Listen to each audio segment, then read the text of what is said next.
to Brian Taylor. Hello, Brian. Hi there, how are you doing? Very well, thank you. Mark Hutchings, who's BBC Wales's parliamentary correspondent. Hello, Mark.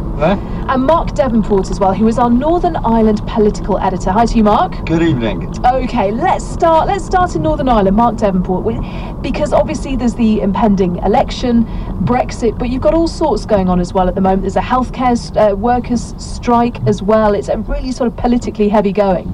Yeah, it's been quite highly charged at times, the campaign here. Pretty toxic, with some unofficial posters up targeting individual candidates quite personally. But yes, you've got a kind of an overlap of different issues. Brexit is clearly to the forefront in the campaign. Northern Ireland was one of the most contentious issues in relation to Boris Johnson's Brexit deal. So to some extent, it's a bit of a referendum on the DUP. Their 10 MPs previously propped up the Conservatives in government. Some people here who support Remain say that, why has the DUP been the voice for Northern Ireland when a majority in Northern Ireland voted to remain, not to leave?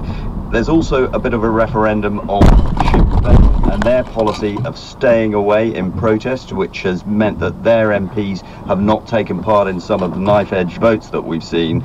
So there are different trends here, but as you also pointed out, we have a very serious dispute at the moment going on in our health service, massive waiting lists which are being exacerbated now by industrial action being taken by nurses and other health workers, and that's really focused attention not just on the NHS, but also on the lack of a local government that we have here because of a continuing standoff between our local parties, which has left civil servants with very little power to resolve that dispute.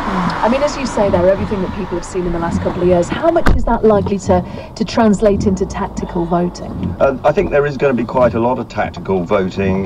Certainly, if you take it, first of all, on the Remain side, some of the parties have now stood aside in places where they wouldn't do normally in order to ensure, or do their best to try to ensure, that DUP MPs are removed because they're seen as being facilitators of Brexit. So you've got a constituency like North Belfast, which has been represented by the DUP deputy leader Nigel Dodds, and we've actually got the moderate nationalist SDLP standing aside there to help out Sinn Féin, even though Sinn Féin wouldn't take their seat because they see that as a way to remove a DUP opponent. At the same time, though, we have unionists banding together in certain areas because they see this, if you like, as nationalists trying to remove a unionist. So there have been, if you like, unofficial pacts as the two sides jockey both to try and remove leavers and get Remain voices into the Commons that will actually take